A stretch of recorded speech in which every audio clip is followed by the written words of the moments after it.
Super prime net 9ಗೆ ಸ್ವಾಗತ. ನಾನು ಹರಿಪ್ರಸಾದ್. ಇವತ್ತು ಇಡೀ ದಿವಸದ ಪ್ರಮುಖ ಸುದ್ದಿಗಳನ್ನು ನಿಮಗೆ ಸೂಪರ್ ಪ್ರೈಮ್ನಲ್ಲಿ ಹೇಳ್ತಾ ಹೋಗ್ತೀನಿ. ಯಾವೆಲ್ಲ ಸುದ್ದಿಗಳಿದ್ದಾವೆ ಅನ್ನೋದನ್ನು ನಿಮಗೆ ಮೊದಲಿಗೆ ಹೇಳ್ತೀನಿ. ಮಂತ್ರಿ ಸ್ಥಾನ ಸಿಗದೇ ಇದ್ದಂಥವರ ಸಿಟ್ಟು ಕಾಂಗ್ರೆಸ್ನಲ್ಲಿ ಜೋರಾಗ್ತಾ ಇದೆ. ಸಚಿವ ಸ್ಥಾನ ಸಿಗಲಿಲ್ಲ ಅಂತ ಶಾಸಕರು, ಮಾಜಿ ಮಂತ್ರಿಗಳು ಮುನಿಸು ಸಿಟ್ಟನ್ನು ಹೊರಹಾಕ್ತಾ ಇದ್ದಾರೆ. ಬೆಂಬಲಿಗರಂತೂ ಪ್ರತಿಭಟನೆಯ ಜೊತೆಗೆ ಆತ್ಮಹತ್ಯೆಯ ಯತ್ನ ಇವೆಲ್ಲದರ ಮೂಲಕ ಸರ್ಕಾರಕ್ಕೆ ಬೆದರಿಕೆಯನ್ನು ಹಾಕ್ತಾ ಇದ್ದಾರೆ. ಇನ್ನು ಮಂತ್ರಿ ಸ್ಥಾನ ಸಿಗದೆ ಸಿಟ್ಟಲ್ಲಿ ರಾಜೀನಾಮೆ ಕೊಟ್ಟರೆ 2 ನಿಮಿಷದಲ್ಲಿ ಓಕೆ ಮಾಡ್ತೀನಿ, ಹೀಗೆ ಮುಖ್ಯಮಂತ್ರಿ ಡಿ.ಕೆ. ಶಿವಕುಮಾರ್ ಅವರು ಹೇಳ್ತಾನೆ ಮನವೊಲಿಕೆಗೂ ಕೂಡ ಮುಂದಾಗಿದ್ದಾರೆ. ನಾಳೆ ವಿಜಯನಗರ ಶಾಸಕ ಕೃಷ್ಣಪ್ಪ ಸೇರಿದಂತೆ ಹಲವರ ಮನೆಗಳಿಗೂ ಸಿಎಂ ಭೇಟಿ ನೀಡುವ ಸಾಧ್ಯತೆ ಇದೆ. ಇನ್ನು ಜಯಲಲಿತಾ ಅವರು ಮುಖ್ಯಮಂತ್ರಿ ಆಗಿದ್ದಾಗ ಕರುಣಾನಿಧಿಯವರನ್ನ ಅರೆಸ್ಟ್ ಮಾಡಿಸಿದ್ರು. ಈಗ ವಿಜಯ್ ಸರ್ಕಾರದಲ್ಲಿ ಉದಯನಿಧಿಯವರನ್ನ ಅದೇ ಥರದಲ್ಲಿ ಅರೆಸ್ಟ್ ಮಾಡಲಾಗಿದೆ. ನಟಿ ತ್ರಿಷಾ ಬಗ್ಗೆ ಅವಹೇಳನಕಾರಿ ಹೇಳಿಕೆ ಕೊಟ್ಟ ಕೇಸ್ನಲ್ಲಿ ಅರೆಸ್ಟ್ ಆಗಿದ್ದಂಥ ಉದಯನಿಧಿಗೆ ಹೈಕೋರ್ಟ್ನಿಂದ ಬಿಡುಗಡೆ ಭಾಗ್ಯ ಸಿಕ್ಕಿದೆ. ಕರ್ನಾಟಕದ ಮೇಲೆ ಕಡೆಗೂ ಮಳೆರಾಯ ಕೃಪೆ ತೋರಿಸ್ತಾ ಇದ್ದಾನೆ. ಮಲೆನಾಡು ಹಾಗೂ ಕರಾವಳಿ ಭಾಗದಲ್ಲಿ ದಾಖಲೆ ಮಟ್ಟದಲ್ಲಿ ಮಳೆ ಸುರಿತಾ ಇದೆ. ಜಲಾಶಯಗಳು ಕೂಡ ಭರ್ತಿ ಆಗ್ತಾ ಇದ್ದಾವೆ. ನಾಳೆಯೂ 15ಕ್ಕೂ ಹೆಚ್ಚು ಜಿಲ್ಲೆಗಳಲ್ಲಿ ಮಳೆ ಬರಲಿದೆ. ಇನ್ನು ನೀಟ್ ಹಂಗಾಮ, ವಿದ್ಯಾರ್ಥಿಗಳ ಮೇಲೆ ಲಾಠಿ ಚಾರ್ಜ್ ವಿಷಯ ಸಂಸತ್ ಕಲಾಪವನ್ನು ಅರ್ಧ ಬಲಿಪಡಿತು. ಈಗ ಅಯೋಧ್ಯೆಯ ದೇಣಿಗೆ ವಿಷಯವನ್ನು ಪ್ರತಿಪಕ್ಷಗಳು ಬ್ರಹ್ಮಾಸ್ತ್ರವಾಗಿ ಪ್ರಯೋಗಿಸ್ತಾ ಇದ್ದಾವೆ. ಪ್ರಧಾನಿ ಮೋದಿಯವರು ಉತ್ತರ ಕೊಡಬೇಕು ಅಂತ ಹೋರಾಟವನ್ನು ಶುರು ಮಾಡಿದ್ದಾರೆ. ಎಲ್ಲ ಸುದ್ದಿಗಳನ್ನ ವಿವರವಾಗಿ ನೋಡ್ತಾ ಹೋಗೋಣ. ಇಷ್ಟು ದಿನ ಸಂಪುಟ ವಿಸ್ತರಣೆ ಬೇಗ ಮಾಡಿ, ಯಾರನ್ನಾದರೂ ಮಂತ್ರಿ ಮಾಡಿ ಅಂತ ಅನೇಕ ಶಾಸಕರು, ಮಾಜಿ ಸಚಿವರು ಹೇಳ್ತಾ ಇದ್ರು. ಈಗ ಸಂಪುಟ ವಿಸ್ತರಣೆ ಆದಮೇಲೆ ನಮ್ಮನ್ನು ಮಂತ್ರಿ ಮಾಡಿಲ್ಲ ಅಂತ ಶಾಸಕರುಗಳು ತಮ್ಮ ಆಕ್ರೋಶವನ್ನು, ಸಿಟ್ಟನ್ನು, ಬೇಸರವನ್ನು ಹೊರಹಾಕ್ತಾ ಇದ್ದಾರೆ. ಗುಬ್ಬಿ ಶಾಸಕ ಶ್ರೀನಿವಾಸ್ ಅವರು 5 ಸಲ ಗೆದ್ದರೆ ನನಗೆ ಮಂತ್ರಿ ಸ್ಥಾನ ಸಿಕ್ಕಿಲ್ಲ ಅಂಥೇಳಿ ಸಿಟ್ಟು ಹೊರಹಾಕಿದರು.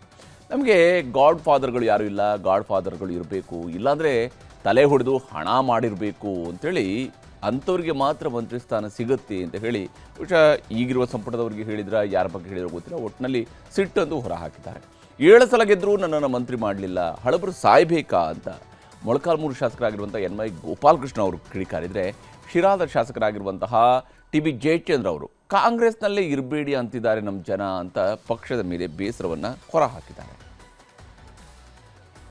ಅದು ಇಲ್ಲಿ ಯಾರ ಗಾಡ್ ಫಾದರ್ಸ್ ಇರಬೇಕು, ಇಲ್ಲ ತಲೆ ಹೊಡೆದು ಹಣ ಸಂಪಾದನೆ ಮಾಡಿರಬೇಕು, ಇಲ್ಲ ಬೇರೆ ಥರದ ಏನಾದ್ರು ಕಲ್ತಿರ್ಬೇಕು. ಪೊಲಿಟಿಕ್ಸ್ ಆಗಬೇಕು. ನಮ್ಗೆ ಯೋಗ್ಯತೆ ಇಲ್ಲ ಅಂತ ನಮ್ಗೆ ಅರ್ಥ ಆಯ್ತು ಅಷ್ಟೇ. ಯೋಗ್ಯತೆ ಇದ್ದರೆ ನಮಗೆ ಗುರ್ಸರಿದ್ರೆ ಗುರ್ಸರು, ಎಲ್ಲೋ ಒಂದು ಕಡೆ ಅವಕಾಶ ಕೊಡಿಸೋಂಥ ಇರಬೇಕಾಗುತ್ತೆ ಅಂತ ಹೊಸ ಪಾಠ ಈ ಕೊನೆ ಕಾಲದಾಗ ಅನುಭವ ಆಯ್ತು ಅಷ್ಟೇ. ನನ್ನ ಮತಕ್ಷೇತ್ರದ ಜನರಂತೂ ಹಠ ಮಾಡ್ತಿದ್ದಾರೆ, ಯಾವುದೇ ಕಾರಣದಲ್ಲೂ ಕೂಡ ಅಲ್ಲಿರಬಾರ್ದು ಅಂತೇಳಿ. ಸೊ ಹಾಗಾಗಿ ನನಗೆ ಅನಿವಾರ್ಯ ಆಗಿದೆ. ನಾನು ಒಂದು ಇಕ್ಕಟ್ಟಲ್ಲಿ ಸಿಕ್ಕಾಕೊಂಡಿದ್ದೀನಿ. ಒಂದು ಕಡೆಗೆ ಪಕ್ಷ, ನಾನು ಪಕ್ಷಕ್ಕೆ ಅತ್ಯಂತ ಪ್ರಾಮಾಣಿಕವಾಗಿರ್ತಕ್ಕಂಥ ಅಂದರೆ ಹೊಸಬ್ರ ನಾವು ಹೊಸಬ್ರ ಹೆಂಗಾದರೆ ನಾನು 7 ಸಾರಿ ಗೆದ್ದರೆ ನಾನು ಮಂತ್ರಿನೇ ಮಾಡಿಲ್ಲಲ್ಲ, ಮತ್ತು ನಮ್ಮನ್ನು ಸೇರಿಸ್ಕೋಬೇಕಾಗಿತ್ತಲ್ಲ ಅದರಲ್ಲಿ ಅಲ್ವಾ. ಬರೀ ಹೊಸಬ್ರು ಅಂತ ಅವ್ರು ಅಂದರೆ ಹಳಬ್ರೆಲ್ಲ ಸತ್ತೋಗ್ಬಿಡಬೇಕಾ, ಅವ್ರಿಗೆ ಮಾತ್ರ ಉಳಿಬೇಕು, ಇವ್ರು ಮಾತ್ರ ಹೋಗ್ಬಿಡ್ಬೇಕು ಅಂತಲ್ಲ. ಇನ್ನು ಡಿ.ಕೆ. ಶಿವಕುಮಾರ್ ಅವರ ಸಂಪುಟದಲ್ಲಿ ಕೋಲಾರ, ಚಿಕ್ಕಬಳ್ಳಾಪುರದ ಶಾಸಕರಿಗೆ ಮಂತ್ರಿ ಸ್ಥಾನ ಸಿಗಲೇ ಇಲ್ಲ. 7 ಶಾಸಕರಿದ್ದರೂ ಒಬ್ಬರಿಗೂ ಕೂಡ ನಮಗೆ ಅರ್ಹತೆ ಇರಲಿಲ್ವೇ ಅಂತ 2 ಜಿಲ್ಲೆಗಳ ಶಾಸಕರು ಪ್ರಶ್ನೆಯನ್ನು ಎತ್ತಿದ್ದಾರೆ. ಅದರಲ್ಲೂ ಮಾಜಿ ಸಚಿವ ಎಂ.ಸಿ. ಸುಧಾಕರ್, ಬಂಗಾರಪೇಟೆ ಶಾಸಕರಾಗಿರುವಂತಹ ನಾರಾಯಣಸ್ವಾಮಿ ಸೇರಿದಂತೆ 2 ಜಿಲ್ಲೆಗಳ 7 ಜನ ಶಾಸಕರು ಸಭೆ ನಡೆಸಿ ಸಿಟ್ಟನ್ನು ಹೊರಹಾಕಿದ್ದಾರೆ. ಜೈಲಿಗೆ ಹೋದವರಿಗೆ, ಬೇರೆ ಪಕ್ಷದಿಂದ ಬಂದಂಥವರಿಗೆ ಮಂತ್ರಿ ಸ್ಥಾನ ಕೊಟ್ಟಿದ್ದಾರೆ ಅನ್ನುವಂತಹ ಆರೋಪವನ್ನು ಕೂಡ ಮಾಡಿದ್ದಾರೆ. ಅಷ್ಟಕ್ಕೆ ಸೀಮಿತ ಆಗಿಲ್ಲ, ಅದರಾಚೆಗೂ ಕೂಡ ಮಾಜಿ ಸಚಿವರ ಬಾಯಲ್ಲಿ ಮಾತುಗಳು ಬಂದಿದ್ದಾವೆ. ಜೈಲಿಗೆ ಹೋಗಿ ಬಂದವ್ರಿಗೆ ಕೊಡ್ತಾರೆ, ಪಕ್ಷದ ಹಿಂದೆ ಲಾಸ್ಟ್ ಸೋತಿದ್ದವ್ರಿಗೆಲ್ಲ 2 ಬಾರಿ ಮಂತ್ರಿಗಳು ಮಾಡ್ತಾರೆ, ಪಕ್ಷ ವಿರೋಧಿ ಮಾಡಿದವ್ರು ಮಂತ್ರಿಗಳು ಮಾಡ್ತಾರೆ, ದಳದಿಂದ ಬಂದವರು ಮಂತ್ರಿಗಳು ಮಾಡ್ತಾರೆ. ಕಾಂಗ್ರೆಸ್ ಎಲ್ಲಿದೆ ಮಾನದಂಡ, ಎಲ್ಲಿದೆ ಹೇಳಿ? ಭಾಳ ಚಿಕ್ಕ ವಯಸ್ಸಿಗೆ MLA ಆದ್ರಿ, ನಿಮ್ಮ ತಂದೆ ತಾಯಿ ಮಾಡಿರ್ತಕ್ಕಂಥ ಪುಣ್ಯ, ನಿಮಗೆ ಗಾಡ್ ಪಾತ್ರಗಳಿದ್ರು, ನಿಮ್ಮನ್ನು ಮೇಲೆ ಎತ್ಕೊಂಡ್ಬಂದ್ರು ಸ್ವಾಮಿ. ನಮ್ಗೆ ಯಾರೂ ಇಲ್ಲ, ನಾವು ಅಸ್ಪೃಶ್ಯರು. ಜಿಲ್ಲೆ ಬಗ್ಗೆ ಬಹಳ ನಾನು ಮುತುವರ್ಜಿ ವಹಿಸಿ ಬಹಳಷ್ಟು ಕೆಲಸಗಳನ್ನು ಮಾಡುವಂತ ಪ್ರಯತ್ನ ಮಾಡಿದ್ದೀನಿ. ಇವತ್ತು ಅದೇ ರೀತಿ ನಾರಾಯಣಸ್ವಾಮಿ ಅವ್ರಿಗಿದೆ, ನಂಜೇಗೌಡರಿಗಿದೆ, ಮಂಜು ಅವ್ರಿಗಿದೆ, ಇನ್ನೊಬ್ರಿಗಿದೆ, ಇಲ್ಲ ನಮ್ಮ ಜಿಲ್ಲೆಯಲ್ಲಿ ಸುಬ್ಬಾರೆಡ್ಡಿ ಅವ್ರಿಗಿದೆ, ಎಲ್ಲರಿಗೂ ಇದೆ. ನಾವ್ಯಾರು ಸೂಟ್ ಕೇಸು ಮತ್ತೊಂದ್ರ ಬಗ್ಗೆ ನಾವ್ಯಾರು ಇಲ್ಲಿ ಚರ್ಚೆ ಮಾಡುವಂತವ್ರಲ್ಲ. ನಮಗೆ ಹೇಳ್ತಾ ಇರುವಂತದ್ದು ನಮ್ಮ ಪಕ್ಷದ ಹೈಕಮಾಂಡ್ ಮೇಲೆ ಬಹಳಷ್ಟು ನಂಬಿಕೆ ಇತ್ತು, ಆದ್ರೆ ಎಲ್ಲೋ ಒಂದ್ ಕಡೆ ಅದು ಹುಸಿ ಆಗಿದೆ ಅಂತಕ್ಕಂಥ ಬೇಸರ ಇತ್ತು. ಇನ್ನು ಮಾಜಿ ಮಂತ್ರಿಗಳು ಭಾವಿ ಮಂತ್ರಿಗಳಾಗಬೇಕು ಅಂದುಕೊಂಡಂಥವರ ಕಿಚ್ಚು ಕಾಂಗ್ರೆಸ್ನಲ್ಲಿ ದಗದಗಿಸ್ತಾ ಇದೆ. ಇನ್ನೊಂದು ಕಡೆಯಲ್ಲಿ ಕಾಂಗ್ರೆಸ್ ಶಾಸಕರ ಬೆಂಬಲಿಗರು ಕೂಡ ಬೀದಿಗಿಳಿದು ಆಕ್ರೋಶವನ್ನು ವ್ಯಕ್ತಪಡಿಸ್ತಾ ಇದ್ದಾರೆ. ರಸ್ತೆ ತಡೆಯನ್ನು ನಡೆಸ್ತಾ ಇದ್ದಾರೆ, ಟೈರ್ಗಳಿಗೆ ಬೆಂಕಿ ಹಚ್ಚುತ್ತಾ ಇದ್ದಾರೆ, ಧಿಕ್ಕಾರಗಳನ್ನು ಕೂಗ್ತಾ ಇದ್ದಾರೆ, ವಿಷ ಕುಡಿದು ಸಾಯ್ತೀವಿ ಅಂತ ಗಲಾಟೆಯನ್ನು ಬೇರೆ ಮಾಡ್ತಾ ಇದ್ದಾರೆ. ಕೆಲವರು ಮೈಮೇಲೆ ಪೆಟ್ರೋಲ್ ಸುರ್ಕೊಂಡು ಆತ್ಮಹತ್ಯೆಗೆ ಹೊರಟ ರೀತಿಯಾದಂಥ ಘಟನೆಗಳು ಕೂಡ ಇವತ್ತು ಕಂಡು ಬಂದಿತ್ತು. ಬೆಂಗಳೂರಿನಲ್ಲಿ ವಿಜಯನಗರದ ಶಾಸಕ ಎಂ ಕೃಷ್ಣಪ್ಪ ಮತ್ತು ಅವರ ಮಗ ಪ್ರಿಯಾಕೃಷ್ಣ ಅವರಿಗೆ ಸಚಿವ ಸ್ಥಾನ ಸಿಕ್ಕಿಲ್ಲ. ಇಬ್ಬರಲ್ಲಿ ಯಾರಿಗಾದರೂ ಒಬ್ಬರಿಗೆ ಮಂತ್ರಿ ಸ್ಥಾನ ಸಿಗುತ್ತೆ ಅನ್ನುವಂಥ ನಿರೀಕ್ಷೆ ಸಹಜವಾಗಿಯೇ ಅವರ ಕ್ಷೇತ್ರದ ಬೆಂಬಲಿಗರಲ್ಲಿ ಇದ್ದೇ ಇತ್ತು. ಇವತ್ತು ಅವರ ಬೆಂಬಲಿಗರು ಸಾವಿರಾರು ಸಂಖ್ಯೆಯಲ್ಲಿ ಕೆಪಿಸಿಸಿ ಕಚೇರಿ ಮುಂದೆ ಪ್ರತಿಭಟನೆಯನ್ನು ಮಾಡಿದ್ದಾರೆ. ವಿಜಯನಗರ ಹಾಗೂ ಗೋವಿಂದರಾಜನಗರ ಬ್ಲಾಕ್ ಕಾಂಗ್ರೆಸ್ ಅಧ್ಯಕ್ಷರು, ಯುವ ಕಾಂಗ್ರೆಸ್, ಮಹಿಳಾ ಕಾಂಗ್ರೆಸ್, NSUI ಎಲ್ಲ ಘಟಕಗಳ ಅಧ್ಯಕ್ಷರುಗಳು ಪಕ್ಷದ ಸದಸ್ಯತ್ವಕ್ಕೆ ರಾಜೀನಾಮೆಯನ್ನು ಸಲ್ಲಿಸಿದ್ದಾರೆ. ಕೃಷ್ಣಪ್ಪ ಅವರ ಬೆಂಬಲಿಗರನ್ನು ಸಮಾಧಾನ ಮಾಡೋದಕ್ಕೆ ಖುದ್ದು ಕೆಪಿಸಿಸಿ ಅಧ್ಯಕ್ಷ BK ಹರಿಪ್ರಸಾದ್ ಅವರೇ ಮುಂದೆ ಬಂದರು. ಆಗ ಅವರ ಮುಂದೆಯೂ ಕೂಡ ಪಕ್ಷದ ನಾಯಕರುಗಳಿಗೆ ಧಿಕ್ಕಾರ ಕೂಗುವಂತಹ ಕೆಲಸವನ್ನು ಬೆಂಬಲಿಗರು ಮಾಡಿದ್ದಾರೆ. DK ಅವ್ರು ಹೇಳಿದಾರಲ್ಲ, ನಾವು ಒದ್ದಿ ಕಿತ್ಕೋಬೇಕು ಅಂತೇಳಿ. ಆ ಥರ ನಾವೇನಾದ್ರು ಒದ್ದಿ ಕಿತ್ಕೋಬೇಕಾ? ನಮ್ಮವರೆಲ್ಲ ಅವ್ರಿಗೆ ಕೊಟ್ಟಿರೋದು ವ್ಯಕ್ತಿ ಪೂಜೆ ಮಾಡಿದವ್ರಿಗೆ. ನಿಮ್ಗೆ ಯಾರು ಜೈಕಾರ ಹಾಕಿದ್ರು ಅಂತವ್ರು ಕೊಟ್ಟಿದ್ದೀರಾ, ಇನ್ಯಾರು ಕೊಟ್ಟಿದ್ದಾರೆ ಹೇಳಿ ಹೋಗ್ಲಿ ನೋಡೋಣ. ಸರ್ ಯೂತ್ ಕೊಡ್ಬೇಕಾ? ಪ್ರಿಯಾಕೃಷ್ಣ ಅವರು ಕೊಡಿ, ಸೀನಾಟಿ ಕೊಡ್ಬೇಕಾ? ಕೃಷ್ಣಪ್ಪ ಅವರು ಕೊಡಿ. ಯಾಕೆ ಕೊಡ್ತಾ ಇಲ್ಲ ನೀವು? ಮತ್ತೆ ಇನ್ನೇನ್ ಮಾಡ್ತಾ ಇದ್ದೀರಾ ನೀವು ಸರ್ಕಾರ? ನೀವು ಇನ್ನು ಬೆಂಗಳೂರಿನಲ್ಲಿ ಶಾಂತಿನಗರದ ಶಾಸಕ NA ಹ್ಯಾರಿಸ್ ಅವರಿಗೆ ಸಚಿವ ಸ್ಥಾನ ಕೈತಪ್ಪಿದೆ. ಹೀಗಾಗಿ ಹ್ಯಾರಿಸ್ ಅವರ ಬೆಂಬಲಿಗರು brigade road the great war circle ಬಳಿಯಲ್ಲಿ ಪ್ರತಿಭಟನೆಯನ್ನು ನಡೆಸಿದ್ದಾರೆ. ಕಪ್ಪು ಪಟ್ಟಿ ಧರಿಸಿ ರಸ್ತೆ ತಡೆಗೆ ಮುಂದಾದರೂ ಪೊಲೀಸರು ಮತ್ತು ಪ್ರತಿಭಟನಾಕಾರರ ನಡುವೆ ನೂಕಾಟ ತಳ್ಳಾಟ ಕೂಡ ನಡೆಯಿತು. ರಸ್ತೆ ತಡೆದವರನ್ನ ಪೊಲೀಸರು ವಶಕ್ಕೆ ಪಡ್ಕೊಳ್ಳುವಂತಹ ಕೆಲಸವನ್ನು ಕೂಡ ಮಾಡಿದ್ದಾರೆ. ಮತ್ತೊಂದು ಕಡೆ ಆನೇಕಲ್ನ ಶಾಸಕ B ಶಿವಣ್ಣ ಅವರಿಗೆ ಸಚಿವ ಸ್ಥಾನ ಕೈತಪ್ಪಿದ್ದಕ್ಕೆ ಚಂದಾಪುರ ಸರ್ಕಲ್ನಲ್ಲಿ ಕಾಂಗ್ರೆಸ್ ಕಾರ್ಯಕರ್ತರು ಟೈರ್ಗೆ ಬೆಂಕಿ ಹಚ್ಚಿ ಆಕ್ರೋಶವನ್ನು ಹೊರಹಾಕಿದರು. ಹಾಗೆಯೇ ಮಾಜಿ ಸಚಿವ ದಿನೇಶ್ ಗುಂಡೂರಾವ್ ಅವರ ಬೆಂಬಲಿಗರು ಕೆಪಿಸಿಸಿ ಕಚೇರಿ ಮುಂದೆ ಪ್ರೊಟೆಸ್ಟ್ ಮಾಡಿದ್ದಾರೆ. ಮುಂದುವರೆದು ಗದಗದಲ್ಲಿ ಶಾಸಕ HK ಪಾಟೀಲ್ ಅವರ ಬೆಂಬಲಿಗರು, ನೋಡಿ ಪಾಟೀಲ್ರಿಗೂ ಕೂಡ ಈ ಬಾರಿ ಮಂತ್ರಿ ಆಗುವಂಥ ಅವಕಾಶ ಸಿಕ್ಕಿಲ್ಲ. ಪ್ರತಿ ಬಾರಿ ಕಾಂಗ್ರೆಸ್ ಸರ್ಕಾರ ಬಂದಾಗ ಅವರು ಮಂತ್ರಿಗಳಾಗಿರ್ತಿದ್ರು, ಆದರೆ ಈ ಬಾರಿ ಅವಕಾಶ ಸಿಕ್ಕಿಲ್ಲ. ಹೀಗಾಗಿ ಹಳೆ DC ಕಚೇರಿ ಸರ್ಕಲ್ ಬಳಿಯಲ್ಲಿ ಪ್ರತಿಭಟನೆಯನ್ನು ಮಾಡಿದ್ರು. ಮಾನವ ಸರಪಳಿಯನ್ನು ನಿರ್ಮಿಸಿ ಕಾಂಗ್ರೆಸ್ ಹೈಕಮಾಂಡ್ ವಿರುದ್ಧ ಆಕ್ರೋಶವನ್ನು ಹೊರಹಾಕಿದ್ದಾರೆ.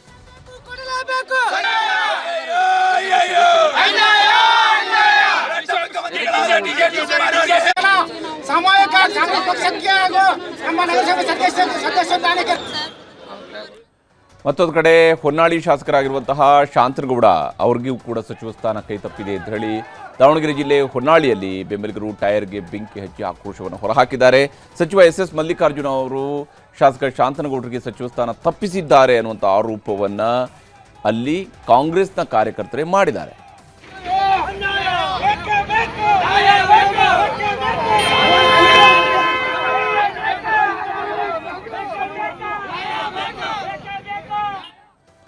ಮತ್ತೊಂದು ಕಡೆ ಮೊಳಕಾಲ್ಮೂರು ಕ್ಷೇತ್ರದ ಶಾಸಕ NY ಗೋಪಾಲಕೃಷ್ಣ ಅವರ ಬೆಂಬಲಿಗರು ಕೂಡ ರಸ್ತೆ ತಡೆದು ಟೈರ್ಗೆ ಬೆಂಕಿ ಹಚ್ಚಿ ಧಿಕ್ಕಾರವನ್ನು ಕೂಗಿದ್ದಾರೆ. ಕೈಯಲ್ಲಿ ವಿಷದ ಬಾಟಲಿ, ಪೆಟ್ರೋಲ್ ಹಿಡ್ಕೊಂಡು ಆತ್ಮಹತ್ಯೆ ಮಾಡ್ಕೊಳ್ತೀವಿ ಅಂತ ಹೈಡ್ರಾಮಾ ಕೂಡ ನಡೆಸಿದ್ದಾರೆ. ಹಾಗೆಯೇ ಹಂಪನಗೌಡ ಬಾದರ್ಲಿ ಅವರಿಗೆ ಸಚಿವ ಸ್ಥಾನ ಕೊಟ್ಟಿಲ್ಲ ಅಂತ ಹೇಳಿ ರಾಯಚೂರಿನ ಸಿಂಧನೂರಿನಲ್ಲಿ ಅಭಿಮಾನಿಯೊಬ್ಬ ಆತ್ಮಹತ್ಯೆಗೆ ಯತ್ನಿಸಿದ. ಕಾರ್ಯಕರ್ತ ಸೈಫುಲ್ಲಾ ಖಾನ್ ಎಂಬಾತ ಪೆಟ್ರೋಲ್ ಸುರ್ಕೊಂಡು ಬೆಂಕಿ ಹಚ್ಕೊಂಡು ಸಾಯ್ತೀನಿ ಅಂತ ಹೋದ. ತಕ್ಷಣ ಪೊಲೀಸರು ಬಂದು ಆತನನ್ನು ರಕ್ಷಣೆ ಮಾಡಿದ್ದಾರೆ.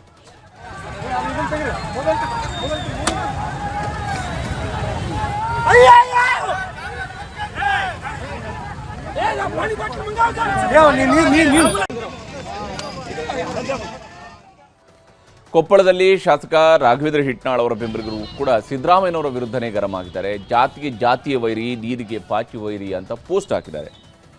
ಮಾಜಿ ಮುಖ್ಯಮಂತ್ರಿಯವರಿಗೆ ನಿಮಗೆ ಒಳ್ಳೆಯದಾಗಲಿ ಅಂತ ಸಚಿವ ಸ್ಥಾನ ಕೈ ತಪ್ಪೋದಕ್ಕೆ ಸಿದ್ದರಾಮಯ್ಯನವರೇ ಕಾರಣ ಅಂತ ಅಸಮಾಧಾನವನ್ನು ಇಲ್ಲಿ ರಾಘವೇಂದ್ರ ಹಿಟ್ನಾಳ್ ಅವರ ಬೆಂಬಲಿಗರು ಹಾಕಿದ್ದಾರೆ. ಆ ಮೂಲಕ ರಾಘವೇಂದ್ರ ಹಿಟ್ನಾಳ್ ಭಾಳ ವೆರಿ ಸ್ಟ್ರಾಂಗ್ ಆಗಿ ಸಿದ್ದರಾಮಯ್ಯನವರ ಬೆಂಬಲಿಗ ಅವರು, ಆದರೆ ಅವ್ರಿಗೆ ಸಚಿವ ಸ್ಥಾನ ತಪ್ಪಿದೆ ಅಂತ ಹೇಳಿದರೆ ಅದಕ್ಕೆ ಸಿದ್ದರಾಮಯ್ಯನವರು ಕಾರಣ, ಜಾತಿ ಕಾರಣ ಅನ್ನುವಂಥ ಆರೋಪವನ್ನು ಮಾಡ್ತಾ ಇದ್ದಾರೆ. ಈಗ ಹೇಳ್ತಾ ಹೋದರೆ ಕಾಂಗ್ರೆಸ್ ಪಕ್ಷದೊಳಗಡೆ ಎದ್ದಿರುವಂತಹ ಕುರ್ಚಿ ಕಿಚ್ಚು ನೂರಾರಿದ್ದಾವೆ.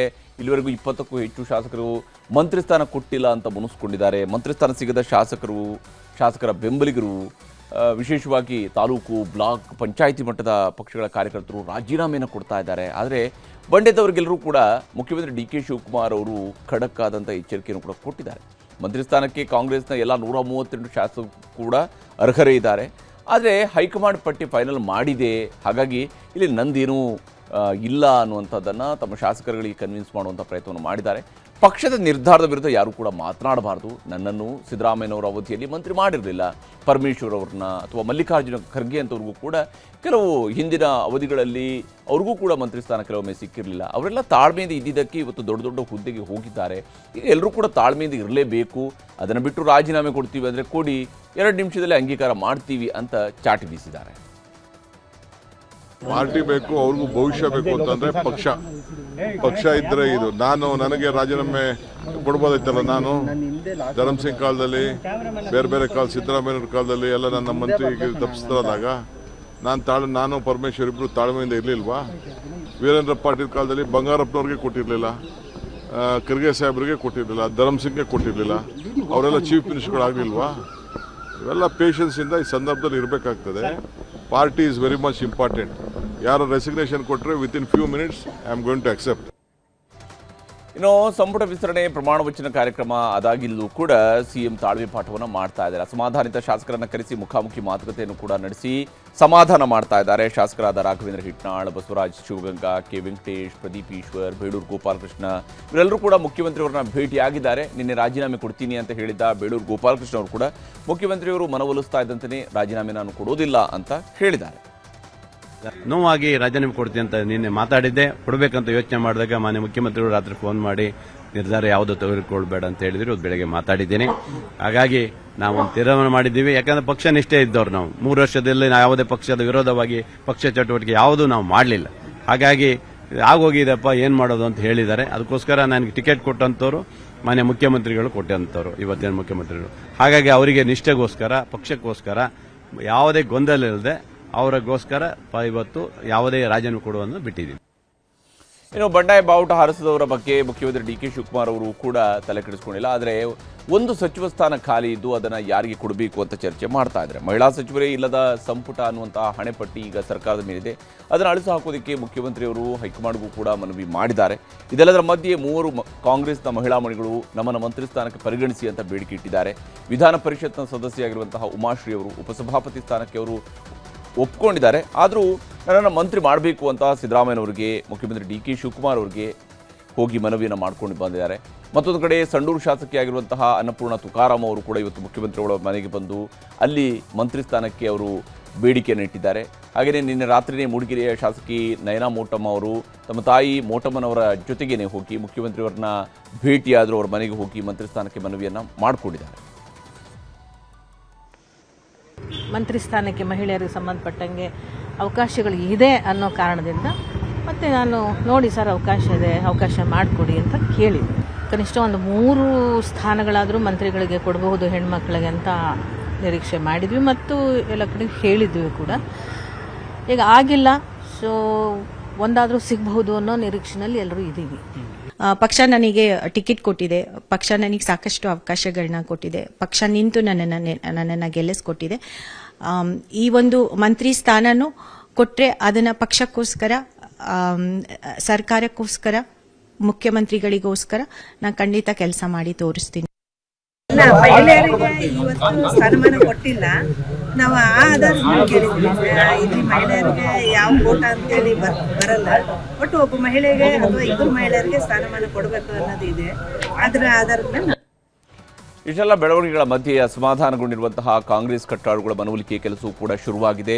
ವಿಜಯನಗರದ ಶಾಸಕರಾಗಿರುವಂತಹ ಎಂ ಕೃಷ್ಣಪ್ಪ ಹಾಗೂ ಪ್ರಿಯಾಕೃಷ್ಣ ಅವರ ಮನೆಗೆ ಸಚಿವರಾದಂತಹ ಚಲುವರಾಯಸ್ವಾಮಿ ಮತ್ತು ಎಸ್ ಸಿ ಬಾಲಕೃಷ್ಣ ಅವರು ಹೋಗಿ ಮನವೊಲಿಕೆಯ ಪ್ರಯತ್ನವನ್ನು ಪಟ್ಟಿದ್ದಾರೆ. ಆದರೆ ಈ ಸಚಿವರುಗಳು ಬಂದು ಮಾತನಾಡಿದ ತಕ್ಷಣ ಅವರ ಮಾತುಗಳನ್ನು ಕೇಳಿಕೊಂಡು ಕೂತ್ಕೊಳ್ಳುವಷ್ಟು ಚಿಕ್ಕವರೇನಲ್ಲ ಕೃಷ್ಣಪ್ಪ ಅವರು. ಯಾಕಂದರೆ ಅವರೊಬ್ಬ ಸೀನಿಯರ್ ಲೀಡರ್ ಆಗಿರೋದ್ರಿಂದಾಗಿ ನೀವು ಯಾವ ಕಾರಣಕ್ಕಾಗಿ ಬಂದ್ರಿ ಅನ್ನುವಂಥ ಪ್ರಶ್ನೆಯನ್ನು ಸಹಜವಾಗಿ ಅವರು ಬೇಸರದಿಂದಲೇ ಕೇಳಿದ್ದಾರೆ. ಬೇರೆ ವಿಚಾರಗಳು ಮಾತಾಡಿ, ಆದರೆ ಮಂತ್ರಿ ಸ್ಥಾನದ ವಿಚಾರದಲ್ಲೆಲ್ಲ ಮಾತಾಡೋಕ್ಕೆ ಬರಬೇಡಿ ಅಂತೇಳಿ. ಹೀಗಾಗಿಯೇ ನಾಳೆ ಮುಖ್ಯಮಂತ್ರಿ ಡಿ.ಕೆ. ಶಿವಕುಮಾರ್ ಅವರೇ ಎಂಟ್ರಿ ಕೊಡಲಿದ್ದಾರೆ. ಅವರೇ ಶಾಸಕ ಕೃಷ್ಣಪ್ಪನವರನ್ನು ಭೇಟಿಯಾಗಲಿದ್ದಾರೆ. ಇನ್ನೊಂದು ಕಡೆಯಲ್ಲಿ ಹಿರಿಯ ಶಾಸಕ ಟಿ.ಬಿ. ಜಯಚಂದ್ರ ಅವರನ್ನು ಕೂಡ ಚಲುವರಾಯಸ್ವಾಮಿ ಮತ್ತು ಬಾಲಕೃಷ್ಣ ಅವರ ಟೀಮ್, ಯಾಕಂದರೆ ಒಕ್ಕಲಿಗ ಸಮುದಾಯದ ಸಚಿವರುಗಳಾಗಿದ್ದಾರೆ, ಒಕ್ಕಲಿಗ ಸಮುದಾಯದ ನಾಯಕರುಗಳಲ್ಲಿರುವಂಥ ಅಸಮಾಧಾನವನ್ನು ಸಮಾಧಾನಪಡಿಸುವ ಪ್ರಯತ್ನವನ್ನು ಅವರು ಮಾಡ್ತಾ ಇದ್ದಾರೆ. ಟಿ.ಬಿ. ಜಯಚಂದ್ರ ಅವರು ಕೂಡ ಅಸಮಾಧಾನ ಏನು ಕಡಿಮೆ ಆಗಿಲ್ಲ. ಹೀಗಾಗಿ ನಾಳೆ ಮುಖ್ಯಮಂತ್ರಿ ಶಿವಕುಮಾರ್ ಅವರು ಜಯಚಂದ್ರ ಅವರು ಕೂಡ ಭೇಟಿಯಾಗುವಂತಹ ಸಾಧ್ಯತೆ ಇದ್ದೇ ಇದೆ. ಇನ್ನು ಕಾಂಗ್ರೆಸ್ ಸರ್ಕಾರದಲ್ಲಿ ಇದ್ದಿರುವಂತಹ ಮಂತ್ರಿ ಸ್ಥಾನ ಸಿಗದವರ ಸಿಟ್ಟು ಇವತ್ತಲ್ಲ ನಾಳೆಗೆ ತಣ್ಣಗಾಗುವಂತಹ ಸಾಧ್ಯತೆ ಇದೆ. ಯಾಕೆಂದರೆ ತಣ್ಣಗಾಗಿಸುವಂಥ ಕೆಲಸವೂ ಕೂಡ ನಡೆಯುತ್ತೆ. ಅಂತಿಮವಾಗಿ ಸರ್ಕಾರ ಇದೆ, ಸರ್ಕಾರ ನಡೆಸ್ಕೊಂಡು ಹೋಗಬೇಕಾಗುತ್ತೆ. ಈ ಮಧ್ಯೆ ಪ್ರತಿಪಕ್ಷದಲ್ಲಿರುವಂತಹ BJPಯ ನಾಯಕರುಗಳು ಸಂಪುಟ ವಿಸ್ತರಣೆಯಲ್ಲೂ ಕೂಡ ಹುಡುಕಿ ವಾಗ್ದಾಳಿಯನ್ನು ನಡೆಸ್ತಾ ಇದ್ದಾರೆ. DK ಶಿವಕುಮಾರ್ ಅವರ ಸರ್ಕಾರದಲ್ಲಿ ಜಿಲ್ಲಾ ಪ್ರಾತಿನಿಧ್ಯದ ಅಡಿಯಲ್ಲಿ 8 ಜಿಲ್ಲೆಗಳ ಶಾಸಕರುಗಳಿಗೆ ಮಂತ್ರಿ ಸ್ಥಾನವನ್ನು ಕೊಟ್ಟಿಲ್ಲ, 8 ಜಿಲ್ಲೆಗಳಿಗೆ ಪ್ರಾತಿನಿಧ್ಯ ಕೊಟ್ಟಿಲ್ಲ. ಇದನ್ನೇ ಅಸ್ತ್ರ ಮಾಡಿಕೊಂಡಿದೆ ಈಗ BJPಯವರು. ಇನ್ನು ಮಂಕಾಳು ವೈದ್ಯ ಅವರನ್ನ ಕೊನೆಯ ಕ್ಷಣದಲ್ಲಿ ಕೈಬಿಟ್ಟಿದ್ದಕ್ಕೆ, ಗಾಯತ್ರಿ ಶಾಂತೇಗೌಡರ ಹೆಸರನ್ನು ಕಡೆ ಕ್ಷಣದಲ್ಲಿ ಪಟ್ಟಿಯಿಂದ ಬದಲಿಸಿದ್ದನ್ನು ಕೂಡ BJPಯವರು ಪ್ರಶ್ನೆ ಮಾಡ್ತಾ ಇದ್ದಾರೆ. ತುಮಕೂರಿನಲ್ಲಿ ಮಾತನಾಡಿರುವಂತಹ BJP ರಾಜ್ಯಾಧ್ಯಕ್ಷ BY ವಿಜೇಂದ್ರ, ಕುರ್ಚಿ ಕಚ್ಚಾಟದಿಂದ ರಾಜ್ಯದ ಅಭಿವೃದ್ಧಿ ಕುಸಿದು ಹೋಗಿದೆ. 7-8 ಜಿಲ್ಲೆಗಳಿಗೆ ಕ್ಯಾಬಿನೆಟ್ನಲ್ಲಿ ಪ್ರಾತಿನಿಧ್ಯವೇ ಇಲ್ಲ. DK ಶಿವಕುಮಾರ್ ಅವರು ಸಿದ್ದರಾಮಯ್ಯನವರ ನಡುವಿನ ಒಳಜಗಳದಿಂದಾಗಿ ರಾಜ್ಯ ಬಲಿಯಾಗ್ತಿದೆ ಅಂತೆಲ್ಲ ವಾಗ್ದಾಳಿಯನ್ನು ನಡೆಸಿದ್ದಾರೆ. ಮತ್ತೊಂದು ಕಡೆ BJPಯ ಉಚ್ಚಾಟಿತ ಶಾಸಕ ಬಸನಗೌಡ ಪಾಟೀಲ್ ಯತ್ನಾಳ್ರು ಕೂಡ ಸರ್ಕಾರ ಹೆಚ್ಚು ದಿನ ಇರೋದಿಲ್ಲ ಅಂತೇಳಿ ಭವಿಷ್ಯ ನುಡಿದಿದ್ದಾರೆ. ಮಂತ್ರಿಮಂಡಲ ವಿಸ್ತರಣೆಗೆ ಅವ್ರು ಬಂದಿಲ್ಲ ಸಿದ್ದರಾಮಯ್ಯನವರು. ಸಿದ್ದರಾಮಯ್ಯನವರು ಮತ್ತು DK ಶಿವಕುಮಾರ್ ಮಧ್ಯೆ ಆಗ್ತಾ ಇರುವಂತಹ ಒಳಜಗಳ, ಗೊಂದಲ ಇವತ್ತು ರಾಜ್ಯವನ್ನು ಬಲಿ ತೆಗೆದುಕೊಳ್ತಾ ಇದೆ. ಇವ್ರಿಗೇನು ಆಗಬೇಕಾಗಿರೋದಿಲ್ಲ. ನಿನ್ನೆ ತಾವೇನು ಕ್ಯಾಬಿನೆಟ್ ಎಕ್ಸ್ಪೆನ್ಷನ್ ಮಾಡಿದ್ದೀರಲ್ಲ, ಸಮಗ್ರ ಕರ್ನಾಟಕದ ಹಿತವನ್ನು ಇಟ್ಕೊಂಡು ನೀವೇನಾದರೂ ಕ್ಯಾಬಿನೆಟ್ ಎಕ್ಸ್ಪೆನ್ಷನ್ ಅನ್ನು ಮಾಡಿದ್ದೀರಾ? 7-8 ಜಿಲ್ಲೆಗಳಿಗೆ ಇವತ್ತು ಕ್ಯಾಬಿನೆಟಲ್ಲಿ ರೆಪ್ರೆಸೆಂಟೇಷನ್ ಇಲ್ಲ. ಕಾಂಗ್ರೆಸ್ಸು ಗುಂಡಾಗಳಿಗೆ ಯಾರು ಪಕ್ಷ ವಿರುದ್ಧ ಕೆಲಸ ಮಾಡಿರ್ತಾರೋ ಅವ್ರಿಗೆ ಇವತ್ತು ಮಂತ್ರಿ ಮಾಡುವಂಥ ಕೆಲಸ ಮಾಡಿದ್ರು. ಅದಕ್ಕೆ ಈ ಸರ್ಕಾರ ಭಾಳ ದಿವಸ ಬಾಳೋದಿಲ್ಲ. ಇನ್ನು ನೂತನ ಸಚಿವ ನಾಗೇಂದ್ರ ಅವರನ್ನ ವಜಾ ಮಾಡುವಂತೆ ಬೆಳಗಾವಿಯ ಚೆನ್ನಮ್ಮ ವೃತ್ತದಲ್ಲಿ BJP ಪ್ರತಿಭಟನೆಯನ್ನು ಮಾಡಿದೆ. ವಾಲ್ಮೀಕಿ ನಿಗಮದ 187 ಕೋಟಿ ನುಂಗಿದ ನಾಗೇಂದ್ರ ಅವರಿಗೆ ಸಚಿವ ಸ್ಥಾನ ಕೊಡಲಾಗಿದೆ. ಅವರನ್ನು ವಜಾ ಮಾಡಬೇಕು ಅಂತ ವಿಧಾನ ಪರಿಷತ್ ಸದಸ್ಯ ಲಿಂಗರಾಜ್ ಪಾಟೀಲ್ ಅವರ ನೇತೃತ್ವದಲ್ಲಿ ಪ್ರತಿಭಟನೆಯನ್ನು ಹಮ್ಮಿಕೊಳ್ಳಲಾಗಿತ್ತು.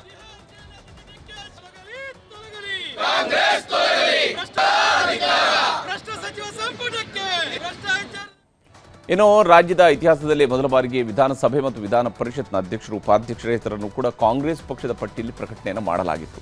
ಇದು ಸಂವಿಧಾನಕ್ಕೆ ಮಾಡಿರುವಂಥ ಅಪಮಾನ, ಮುಖ್ಯಮಂತ್ರಿಗಳು ಕ್ಷಮೆ ಕೇಳಬೇಕು ಅಂತ ವಿಧಾನ ಪರಿಷತ್ನ ಪ್ರತಿಪಕ್ಷ ನಾಯಕ ಚಲವಾದಿ ನಾರಾಯಣಸ್ವಾಮಿಯವರು ಆಗ್ರಹಿಸಿದ್ದಾರೆ. ಒಂದು ಕಡೆ ಸಂಪುಟ ವಿಸ್ತರಣೆ ಪೂರ್ಣ ಆಗಿದೆ, ಇನ್ನೊಂದು ಕಡೆಯಲ್ಲಿ ಬರ ನೆರೆ ಪ್ರವಾಸಕ್ಕೂ ಕೂಡ ಸಚಿವರಿಗೆ ಮುಖ್ಯಮಂತ್ರಿ DK ಶಿವಕುಮಾರ್ ಅವರು ಸೂಚನೆಯನ್ನು ಕೊಟ್ಟಿದ್ದಾರೆ. ಮತ್ತೊಂದು ಕಡೆ ಸಚಿವರಿಗೆ ಯಾವ್ಯಾವ ಖಾತೆಗಳನ್ನು ಕೊಡಬೇಕು ಅಂತ ಪಟ್ಟಿಯೂ ಕೂಡ ಬಹುತೇಕ ಫೈನಲ್ ಹಂತಕ್ಕೆ ಬಂದಿದ್ದು, ಸಂಭಾವ್ಯ ಖಾತೆಗಳನ್ನು ನಾವು ಗಮನಿಸಬಹುದು.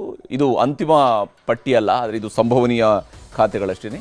PM ನರೇಂದ್ರ ಸ್ವಾಮಿಯವರು, ಯಾಕಂದರೆ ಇಲ್ಲಿ ಈ ಬಾರಿಯ ಸಚಿವ ಸಂಪುಟದಲ್ಲಿರ್ತಕ್ಕಂಥವರಲ್ಲಿ ಇಲ್ಲಿ ಒಂದಿಷ್ಟು ಬದಲಾವಣೆಗಳಾಗ್ಬೋದು. ಯಾಕಂದರೆ ಕೆಲವು ಹಿರಿಯ ಸಚಿವರುಗಳು ತಮ್ಮ ಖಾತೆ ಆಲ್ರೆಡಿ ಸಚಿವರಾಗಿರುವಂಥವ್ರು ಕೂಡ ತಮ್ಮ ಖಾತೆ ಬದಲಾವಣೆಯನ್ನು ಬಯಸಿದ್ದಾರೆ. ಒಂದು ವೇಳೆ ನರೇಂದ್ರ ಸ್ವಾಮಿ ಅವರಿಗೆ ಹಾಗೇನಾದ್ರು ಖಾತೆ ಬದಲಾವಣೆ ಆಗಿಲ್ಲ ಅಂದರೆ ನರೇಂದ್ರ ಸ್ವಾಮಿ ಅವರಿಗೆ ಸಮಾಜ ಕಲ್ಯಾಣ ಖಾತೆ ಸಿಗುವಂತಹ ಸಾಧ್ಯತೆಗಳು ಇರ್ತವೆ. ಬಸವರಾಜ ರಾಯರೆಡ್ಡಿ ಅವರಿಗೆ ಕಾನೂನು ಸಂಸದೀಯ ವ್ಯವಹಾರ, SS ಮಲ್ಲಿಕಾರ್ಜುನ್ ಅವರಿಗೆ ತೋಟಗಾರಿಕೆ ಮತ್ತು ಗಣಿ ಭೂವಿಜ್ಞಾನ ಈ ಖಾತೆಗಳನ್ನು ಕೊಡುವಂತಹ ಸಾಧ್ಯತೆಗಳು ಇರುವಂಥದ್ದು. N ಚಲುವರಾಯಸ್ವಾಮಿಯವರು ಕಳೆದ ಬಾರಿಯೂ ಕೂಡ ಸರ್ಕಾರದಲ್ಲಿ ಕೃಷಿ ಮಂತ್ರಿಯಾಗಿದ್ದರು. ಹೀಗಾಗಿ ಅದೇ ಖಾತೆಯಲ್ಲಿ ಅವರನ್ನು ಮುಂದುವರಿಸುವ ಸಾಧ್ಯತೆ ಇದ್ದೇ ಇದೆ, ಅಥವಾ ಅವರು ಒಂದು ವೇಳೆ ಏನಾದರೂ ಬದಲಾವಣೆಯನ್ನು ಬಯಸಿದಾರ ನೋಡಬೇಕು. KM ಶಿವಲಿಂಗೇಗೌಡರು ವಸತಿ ಖಾತೆಯ ಸಚಿವರಾಗಿ ಕಾರ್ಯನಿರ್ವಹಿಸುವಂಥ ಸಾಧ್ಯತೆ, ವಸತಿ ಖಾತೆ ಹಂಚಿಕೆ ಆಗಬಹುದೇನೋ ಅನ್ನುವಂತಹ ನಿರೀಕ್ಷೆ ಇದ್ದೇ ಇದೆ. ಲಕ್ಷ್ಮಣ ಸವದಿಯವರು ಸಹಕಾರ ಕ್ಷೇತ್ರದಲ್ಲಿ ಬಹಳ ಎಕ್ಸ್ಪರ್ಟ್ ಕೂಡ ಇರೋದ್ರಿಂದಾಗಿ ಸಹಕಾರ ಮತ್ತು ಸಕ್ಕರೆ ಖಾತೆಯನ್ನು ಅವರಿಗೆ ಕೊಡುವಂತಹ ಸಾಧ್ಯತೆ ಇದೆ. ಮಧು ಬಂಗಾರಪ್ಪ ಪ್ರಾಥಮಿಕ ಮತ್ತು ಪ್ರೌಢಶಿಕ್ಷಣ ಖಾತೆಯನ್ನು ಅವರಿಗೆ ಹಂಚಿಕೆ ಮಾಡಬಹುದು. ಜಮೀರ್ ಅಹಮದ್ ಖಾನ್ ಅವರಿಗೆ ವಕ್ಫ್, ಹಜ್ ಹಾಗೂ ಅಲ್ಪಸಂಖ್ಯಾತ ಕಲ್ಯಾಣ ಇಲಾಖೆಯ ಖಾತೆಗಳನ್ನು ಹಂಚಿಕೆ ಮಾಡುವಂತಹ ಸಾಧ್ಯತೆ ಇದೆ. ಈ ಬಾರಿ ಅವರಿಗೆ ವಸತಿ ಖಾತೆಯನ್ನು ಅವರಿಗೆ ಮುಂದುವರಿಸ್ತಾರ ಅಥವಾ ಅದನ್ನು ಬದಲಾಯಿಸ್ತಾರ ಅನ್ನೋಂಥದ್ರ ಬಗ್ಗೆ ಕುತೂಹಲ ಇದ್ದೇ ಇದೆ. KS ಬಸವಂತಪ್ಪ ಅವರಿಗೆ ಪೌರಾಡಳಿತ ಖಾತೆಯನ್ನು ನೀಡಬಹುದು. ವಿಜಯಾನಂದ ಕಾಶಪ್ಪನವರವರಿಗೆ ಕೈಮಗ್ಗ, ಜವಳಿ, ಕೃಷಿ ಮಾರುಕಟ್ಟೆ ಇಂತಹ ಖಾತೆಗಳನ್ನು ಹಂಚಿಕೆ ಮಾಡುವಂತಹ ಸಾಧ್ಯತೆ ಇದೆ. ಅಜಯ್ ಸಿಂಗ್ ಅವರಿಗೆ ಸಣ್ಣ ಕೈಗಾರಿಕೆ, ಸಾರ್ವಜನಿಕ ಉದ್ದಿಮೆಯಂತಹ ಖಾತೆ. ರುದ್ರಪ್ಪ ಲಮಾಣಿಯವರು ಹಿಂದೆಯೂ ಕೂಡ ಅಬಕಾರಿ ಇಲಾಖೆಯ ಸಚಿವರಾಗಿದ್ದರು. ಈ ಬಾರಿ ಮತ್ತೆ ಅವರಿಗೆ ಅದು ಒದಗಿ ಬರುತ್ತಾ ಅನ್ನುವಂಥದ್ರ ಬಗ್ಗೆ ನೋಡಬೇಕಿದೆ. SC ಬಾಲಕೃಷ್ಣ ಅವರಿಗೆ ಅರಣ್ಯ, ಜೀವಶಾಸ್ತ್ರ ಮತ್ತು ಪರಿಸರದ ಖಾತೆಯ ಹಂಚಿಕೆ ಮಾಡುವಂತಹ ಸಾಧ್ಯತೆ ಇದೆ. ರಿಜ್ವಾನ್ ಅರ್ಷದ್ ಅವರಿಗೆ ಉನ್ನತ ಶಿಕ್ಷಣ ಇಲಾಖೆ, ಪುಟ್ಟರಂಗ ಶೆಟ್ಟಿ ಅವರಿಗೆ ಪಶುಸಂಗೋಪನೆ ಮತ್ತು ರೇಷ್ಮೆಯ ಖಾತೆಯನ್ನು ಕೊಡುವ ಸಾಧ್ಯತೆಗಳಿದ್ದಾವೆ. B ನಾಗೇಂದ್ರ ಅವರಿಗೆ ಮೀನುಗಾರಿಕೆ, ಬಂದರು, ಒಳನಾಡು ಜಲ ಸಾರಿಗೆಯಂತಹ ಖಾತೆ. ಸಂತೋಷ್ ಲಾಡ್ ಅವರಿಗೆ ಕಾರ್ಮಿಕ ಇಲಾಖೆ. ಶಿವರಾಜ್ ತಂಗಡಗಿ ಅವರಿಗೆ ಹಿಂದುಳಿದ ವರ್ಗಗಳ ಕಲ್ಯಾಣ ಇಲಾಖೆ ಮತ್ತು ಕನ್ನಡ ಮತ್ತು ಸಂಸ್ಕೃತಿ ಇಲಾಖೆಯ ಹಂಚಿಕೆಯ ಸಾಧ್ಯತೆ ಇದ್ದು, T ರಘುಮೂರ್ತಿ ಅವರಿಗೆ ಪರಿಶಿಷ್ಟ ವರ್ಗಗಳ ಕಲ್ಯಾಣ ಇಲಾಖೆಯನ್ನು ಹಂಚಿಕೆ ಮಾಡ್ತಾರೆ. ಹಾಗೆಯೇ ಮುಖ್ಯಮಂತ್ರಿಯವರು ಹೇಳಿರುವಂತಹ ಪ್ರಜಾಸೇವೆ ಅನ್ನುವಂತಹ ಖಾತೆ ಇದೆ, ಅಥವಾ NRI ಸಚಿವಾಲಯ ಸ್ಥಾಪಿಸ್ತೀನಿ ಅಂತ ಹೇಳಿದ್ದಾರೆ. ಈ ಖಾತೆಗಳನ್ನು ಯಾರ್ಯಾರಿಗೆ ಕೊಡ್ತಾರೆ ಮುಖ್ಯಮಂತ್ರಿಯವರು ಅನ್ನೋದನ್ನು ಕೂಡ ನೋಡಬೇಕು.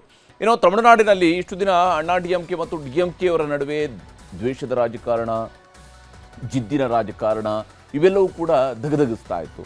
TVK ಬಂದಾಗ ಇದೆಲ್ಲವೂ ಕೂಡ ಬದಲಾಗುತ್ತೆ ಅನ್ನುವಂತಹ ನಿರೀಕ್ಷೆ ಇತ್ತು. ಯಾಕಂದರೆ TVKಯ ಮುಖ್ಯಮಂತ್ರಿ ಆಗ್ತಾ ಇದ್ದಂತೆಯೇ ವಿಜಯ್ ಅವರು ಪ್ರತಿಪಕ್ಷಗಳ ನಾಯಕರುಗಳ ಮನೆಗೆ ಹೋದರು, DMK ಅವರ ಮನೆಗೆ ಹೋದರು, ಬೊಕ್ಕೆ ಕೊಟ್ಟು ಒಂದು ಹೊಸ ರೀತಿಯಾದಂಥ ರಾಜಕೀಯ ಸಂಪ್ರದಾಯವನ್ನು ತಮಿಳುನಾಡಿನ ಮಟ್ಟಿಗೆ ಅವರು ಹಾಕಿದರು. ಆದರೆ ಈಗ ನೋಡಿದರೆ TVK ವರ್ಸಸ್ DMK ನಡುವೆ ದ್ವೇಷದ ಕಿಡಿಗೆ ಬೆಂಕಿ ಹೊತ್ಕೊಂಡಿದೆ. ಯಾಕಂದರೆ ನಟಿ ತ್ರಿಷಾ ಅವರ ವಿಷಯದಲ್ಲಿ ಉದಯನಿಧಿ ಸ್ಟಾಲಿನ್ ಅವರು ಆಡಿದಂತಹ ಮಾತು ಅವರನ್ನು ಬಂಧಿಸುವ ಹಂತಕ್ಕೂ ಕೂಡ ಹೋಗಿ ನಿಲ್ಲಿತು. ತಮಿಳುನಾಡಿನ ಜನರ ಪಾಲನ ಅಮ್ಮ ಅಂತ ಕರೆಸ್ಕೊಳ್ತಿದ್ದ ಜಯಲಲಿತಾ ಅವರು ಮುಖ್ಯಮಂತ್ರಿ ಆಗಿದ್ದಂತಹ ಸಂದರ್ಭದಲ್ಲಿ ಆಗ ಭ್ರಷ್ಟಾಚಾರ ಕೇಸ್ನಲ್ಲಿ ಮಾಜಿ ಮುಖ್ಯಮಂತ್ರಿ ಹಾಗೂ ರಾಜಕೀಯ ಬದ್ಧವೈರಿಯಾಗಿದ್ದಂತಹ ಕರುಣಾನಿಧಿಯವರನ್ನ ಅವರ ಮನೆಯಿಂದಲೇ ಬಲವಂತವಾಗಿ ಪೊಲೀಸರು ಬಂಧಿಸಿದರು. 2001 ಜೂನ್ 30ರಂದು ಈ ಘಟನೆ ನಡೆದಿತ್ತು. ಇವತ್ತು ಕರುಣಾನಿಧಿಯವರ ಮೊಮ್ಮಗ ಮಾಜಿ ಸಚಿವ ಉದಯನಿಧಿ ಸ್ಟಾಲಿನ್ ಅವರನ್ನು ತಮಿಳುನಾಡಿನ ತಾಂಜಾವೂರು ಪೊಲೀಸರು ಬಂಧಿಸಿದ್ದಾರೆ. ಇದಕ್ಕೆ ಕಾರಣ ನಟಿ ತ್ರಿಷಾ ಅವರ ಬಗ್ಗೆ ಅವಹೇಳನಕಾರಿಯಾಗಿ ಉದಯನಿಧಿಯವರು ಮಾತನಾಡಿದ್ದಾರೆ ಅನ್ನುವಂಥ ಆರೋಪ. ತಂಜಾವೂರಿನಲ್ಲಿ ನಡೆದಂತಹ ಕಾರ್ಯಕ್ರಮದಲ್ಲಿ ಕಾವೇರಿ ವಿವಾದದ ಕುರಿತು ಕರ್ನಾಟಕದಲ್ಲಿ ಏನು ಜೋಸೆಫ್ ವಿಜಯ್ ಅವರು ಬಂದು ಇಲ್ಲಿ ಸಭೆ ನಡೆಸ್ತಾರೆ ಅಂತ ಹೇಳ್ಕೊಂಡು ಚರ್ಚೆ ಆಗಿತ್ತಲ್ಲ, ಅದೇ ದಿವಸದಂದು DMK ಅವರು ತಂಜಾವೂರಿನಲ್ಲಿ ಒಂದು ಕಾರ್ಯಕ್ರಮವನ್ನು ಆಯೋಜನೆ ಮಾಡಿದರು. ಆ ದಿವಸ ಕಾವೇರಿ ವಿವಾದದ ಕುರಿತು ಉದಯನಿಧಿಯವರು ಮಾತನಾಡ್ತಾರೆ.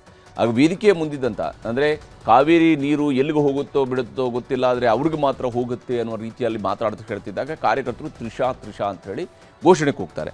ಅಂಥ ಸಂದರ್ಭದಲ್ಲಿ ಯಾವಾಗ ತ್ರಿಷಾ ಅಂತೇಳಿ ಅವರು ಘೋಷಣೆಗೆ ಹೋಗ್ತಾರೋ, ಉದಯನಿಧಿಯವರು ಭಾಷಣ ಮಾಡ್ತಾ ಇದ್ದಂಥವರು ನೀರು ಎಲ್ಲಿಗೆ ತಲುಪುತ್ತೋ ಇಲ್ವೋ ಅಲ್ಲಿಗೆ ತಲುಪಲೇಬೇಕು ಅನ್ನೋವಂತಹ ಮಾತುಗಳನ್ನು ಹೇಳ್ತಾರೆ. ಮಧ್ಯೆ ಒಂದು ಸ್ವಲ್ಪ ನಗ್ತಾರೆ. ನಾನು ಹೇಳಿದ್ದು ಕಾವೇರಿ ನೀರಿನ ಬಗ್ಗೆ ಅಂತೇಳಿ ಅವರು ದ್ವಂದ್ವಾರ್ಥದಲ್ಲಿ ಮಾತನಾಡುವಂಥ ಕೆಲಸವನ್ನು ಕೂಡ ಅವತ್ತು ಮಾಡಿದರು. ஆனா இன்னைக்கு ஒரு சொட்டு தண்ணீர் கூட வரல. ஆனா இதை பத்தி இன்னைக்கு இருக்கக்கூடிய முதலமைச்சர் வாயை திறந்து பேசுறாரா? பேச மாட்டேங்கிறார். அவருக்கு இருக்கக்கூடிய ஒரே கவலை என்ன? திமுக மேல என்ன பொய் வழக்கு போடலாம், என்ன பொய் கேஸ் போடலாம்.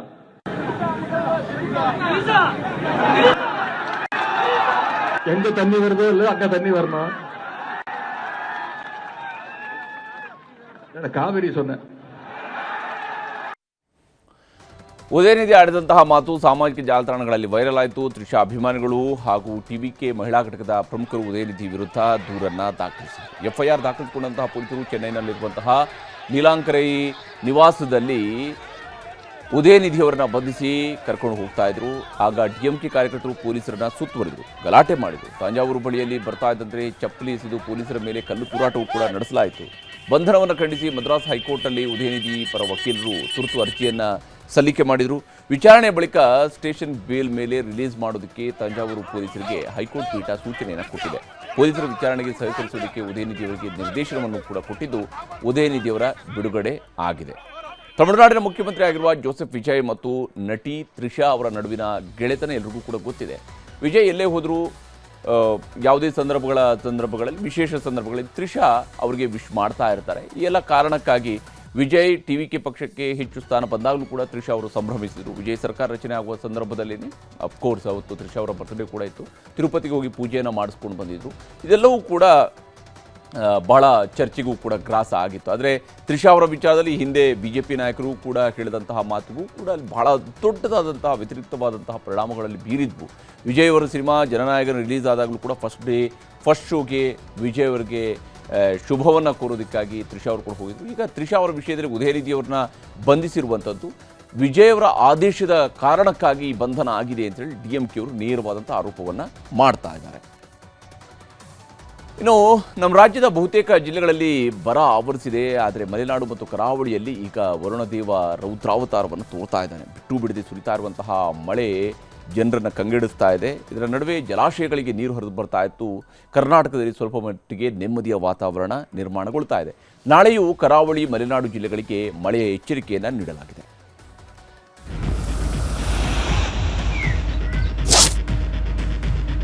ಹಾವೇರಿಯ ಜೀವನಾಡಿ ಅನಿಸಿಕೊಂಡಿರೋ ವರದಾ ನದಿಯಲ್ಲಿ ಈ ವರ್ಷ ಭಾರೀ ಪ್ರಮಾಣದ ಒಳಹರಿವು ಹರಿದು ಬರ್ತಿದೆ. ಮೈತುಂಬಿ ಹರಿತಾ ಇರುವ ವರದಾ ನದಿಯಿಂದ ಜಿಲ್ಲೆಯ 16ಕ್ಕೂ ಹೆಚ್ಚು ಬ್ರಿಡ್ಜ್ ಕಮ್ ಬ್ಯಾರೇಜ್ಗಳು ಜಲಾವೃತಗೊಂಡಿವೆ. ಬಾಳಂಬೀಡ ಮತ್ತು ಲಕಮಾಪುರ ಸಂಪರ್ಕ ಸಂಪೂರ್ಣ ಬಂದ್ ಆಗಿದೆ. ನಿರಂತರವಾಗಿ ಸುರಿತಿರೋ ಮಳೆಗೆ ಹಾವೇರಿಯಲ್ಲಿ ನಾನಾ ಅವಾಂತರಗಳು ಸೃಷ್ಟಿಯಾಗಿವೆ. ಮಳೆಯ ಅಬ್ಬರಕ್ಕೆ ಮೇಲ್ಮುರಿ ಗ್ರಾಮದಲ್ಲಿ ಮನೆಯ ಮೇಲ್ಛಾವಣಿ ಕುಸಿದು ಬಿದ್ದಿದೆ. ಏಕಾಏಕಿ ಮನೆ ಮೇಲ್ಛಾವಣಿ ಕುಸಿದಿದ್ದರಿಂದ ವೃದ್ಧೆ ಮಹದೇವಕ್ಕ ಮಣ್ಣಿನಡಿ ಸಿಲುಕಿ ಒದ್ದಾಡ್ತಿದ್ರು. ಕೂಡಲೇ ಸ್ಥಳಕ್ಕಾಗಮಿಸಿದ ಸ್ಥಳೀಯರು ವೃದ್ಧೆಯನ್ನ ರಕ್ಷಿಸಿ ಆಸ್ಪತ್ರೆಗೆ ದಾಖಲಿಸಿದ್ದಾರೆ.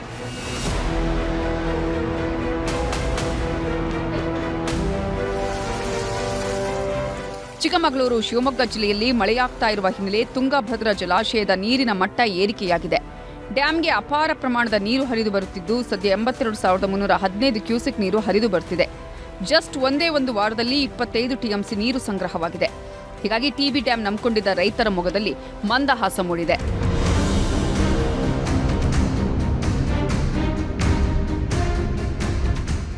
ಮಹಾರಾಷ್ಟ್ರದ ಪಶ್ಚಿಮ ಘಟ್ಟ ಪ್ರದೇಶದಲ್ಲಿ ಮಳೆ ಮುಂದುವರೆದಿದೆ. ಹೀಗಾಗಿ ಘಟಪ್ರಭಾ ನದಿ ಅಬ್ಬರಿಸಿ ಬೊಬ್ಬೀರಿಯುತ್ತಿದೆ. ಗೋಕಾಕ್ ತಾಲೂಕಿನ ಉದಗಟ್ಟಿ ವಡೇರಗಟ್ಟಿ ನಡುವಿನ ಸಂಪರ್ಕ ಸೇತುವೆ ಮುಳುಗಿ ಹೋಗಿದೆ. ಆದರೆ ಇದನ್ನೂ ಲೆಕ್ಕಿಸದೆ ವಾಹನ ಸವಾರರು ಸೇತುವೆ ಮೇಲೆ ಸಂಚರಿಸುತ್ತಿದ್ದಾರೆ.